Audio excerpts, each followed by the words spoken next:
The millionaire's daughter wasn't deaf.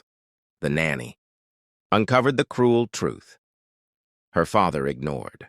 The silence in the mansion was suffocating, not the peaceful kind that settles over a home at dusk, but the heavy, deliberate silence of words left unspoken, of a child's laughter swallowed before it could reach the air.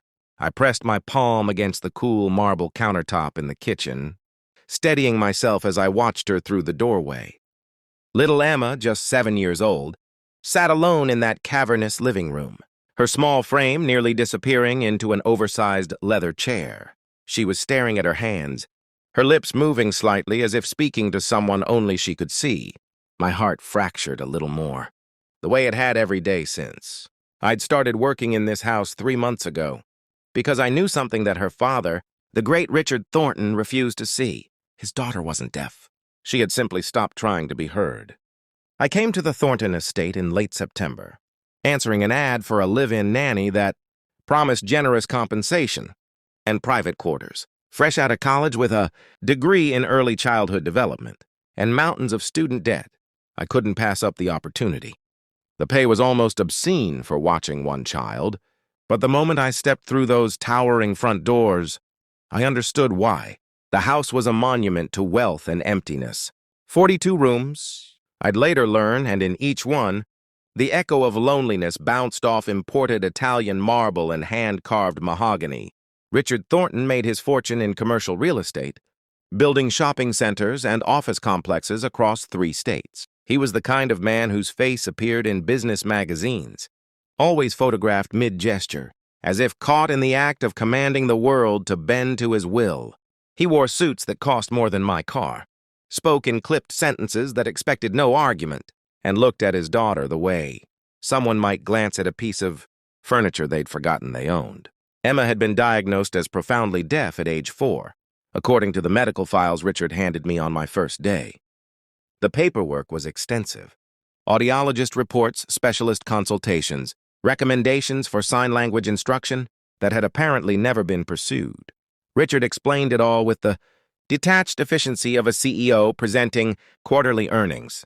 His wife had left 2 years ago, he said, unable to cope with raising a defective child. The word made my stomach turn, but I said nothing. I needed this job. She doesn't respond to verbal commands, Richard told me, barely looking up from his phone. The previous nannies found it frustrating. I trust you'll be more professional. Professional, as if loving a child was something that could be managed with the right corporate strategy. The first week I followed the routine. The previous nanny had documented in a leather-bound journal. Feed Emma breakfast at 7. Ensure she completes her online lessons. Administered through a special program for deaf children. Lunch at noon. Outdoor time in the fenced garden, weather permitting. Dinner at 6. Bed by 8. Emma moved through each day like a ghost, compliant but absent, her enormous brown eyes holding depths of sadness that no 7-year-old should carry. But I noticed things, small things at first. The way Emma turned her head when the ice cream truck's distant music played, 3 blocks away. How she'd startle when I accidentally dropped a pan in the kitchen. The subtle shift of her gaze toward the television when her father raised his voice during business calls in his study. I began to test my theory carefully, methodically. One afternoon, while Emma colored at the kitchen table, I stood behind her and whispered her name. Nothing. I said it louder. Still nothing. But then I dropped my keys on the tile floor, and she jumped, her crayon skittering across the paper. My heart began to race. I tried again the next day and the day after that. Each time the same pattern emerged. Emma didn't respond to voices, to her name, to direct verbal communication, but sudden noises, ambient sounds, the world's acoustic backdrop. These reached her just fine. She wasn't deaf. She had learned not to listen.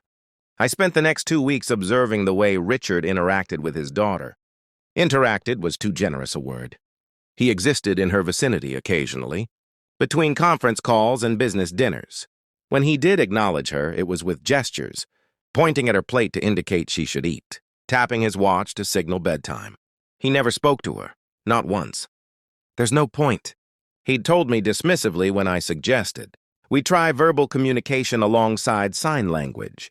The doctors confirmed it. She can't hear. But I'd seen those reports now, really read them. late at night in my quarters above the garage. The initial diagnosis had been preliminary, pending further testing. Testing that had never happened because Richard had moved forward with the assumption because it was easier to believe his daughter was deaf than to confront the possibility that she had stopped listening to him. I dug deeper, asking careful questions of Patricia, the housekeeper who'd been with the family for 12 years. The picture she painted broke my heart into smaller and smaller pieces. Emma had been a bright, talkative child before her mother left.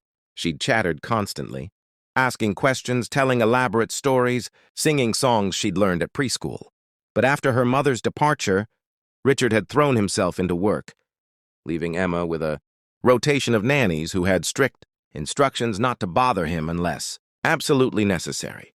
She'd stand outside his study door, Patricia told me, her eyes wet with unshed tears.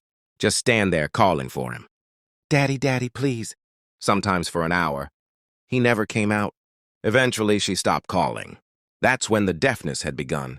Emma retreated so far into herself that she stopped responding to anyone. Richard, rather than questioning his own behavior, had sought a medical explanation. And once he had a diagnosis, even a preliminary one, he'd used it as permission to further disconnect. I knew what I had to do, but I also knew it would cost me everything. On a Tuesday evening in late November, I arranged for Richard to be home early. I told him it was urgent, concerning Emma's well-being. He arrived at 6:30, annoyance radiating from every purposeful step. "This better be important, Sarah. I had to cancel." "Emma isn't deaf," I said, cutting him off. "She can hear perfectly. She just stopped listening because no one was saying anything worth hearing." His face darkened. "That's absurd. The medical reports are incomplete, preliminary. You never followed through with the comprehensive testing they recommended." I pulled out my phone, showing him videos I'd recorded over the past week. Emma reacting to the doorbell. Emma turning toward the sound of a bird's song outside her window. Emma's eyes tracking the sound of Patricia's vacuum cleaner in the hallway. Richard watched in silence, his jaw tight. When the videos ended, he looked at me with an expression I couldn't quite read. "Anger? Shame? Fear? Even if this is true," he said slowly, "what difference does it make?" "She doesn't talk. She doesn't engage. Deaf or not, she's lost to me." "She's not lost," I said, my voice breaking. "She's right here, waiting for you to see her." To really see her. I walked to where Emma sat on the stairs, watching us with those ancient, sorrowful eyes. I knelt down beside her, and for the first time in 3 months, I spoke directly to her as if I knew she could hear every word. "Emma, sweetheart, I know you can hear me. I know you've been able to hear all along, and I know why you stopped talking." Tears streamed down my face. "You didn't think anyone wanted to listen?" Emma's lower lip trembled. Her hands, which had been folded in her lap, began to shake. "Your daddy loves you so much," I continued, though I wasn't sure if it was true, wasn't sure if he was capable of it. "He's been lost, too, just like you. But I think maybe you could find each other again, if you're brave enough to try." The silence that followed felt like it lasted hours. Richard stood frozen, his polished businessman facade cracking. Emma stared at her father, and for the first time since I'd arrived, I saw something flicker in her eyes. Hope, maybe? Or perhaps just the faintest ember of fight. And then, in a voice rusty from disuse, barely more than a whisper, Emma spoke. "Daddy?" Richard's face crumbled. He dropped to his knees, and for a man who commanded boardrooms and built empires, he looked utterly helpless. "Emma," he choked out. "My Emma." "I missed you, Daddy," she said, tears rolling down her cheeks. "I missed you so much." He pulled her into his arms, this man who never showed weakness, and sobbed. "I'm sorry. I'm so sorry. I'm here now. I'm here." I quietly left the room, giving them space for the reunion that was 3 years overdue. In the kitchen, Patricia gripped my hand, both of us crying as we listened to the sound of a father and daughter finding their way back to each other through broken apologies and promises to do better. I lost my job that night. Richard asked me to stay, but I knew Emma needed her father now, not another buffer between them. Before I left, I watched Emma sit on her father's lap as he read her a bedtime story. Actually read it aloud, his voice full of emotion as she hung on every word. 6 months later, I received a wedding invitation. Richard had reconciled with Emma's mother, both of them committed to rebuilding their family. Enclosed was a photo of Emma, grinning wildly, holding a trophy from her school's spelling bee. On the back, in a child's careful handwriting, "Thank you for helping Daddy hear me. Love, Emma." I keep that photo on my refrigerator, a reminder that sometimes the cruelest prisons are the ones we build with our own silence, and that speaking up for those who've lost their voice isn't just kindness, it's an act of profound humanity that can change everything.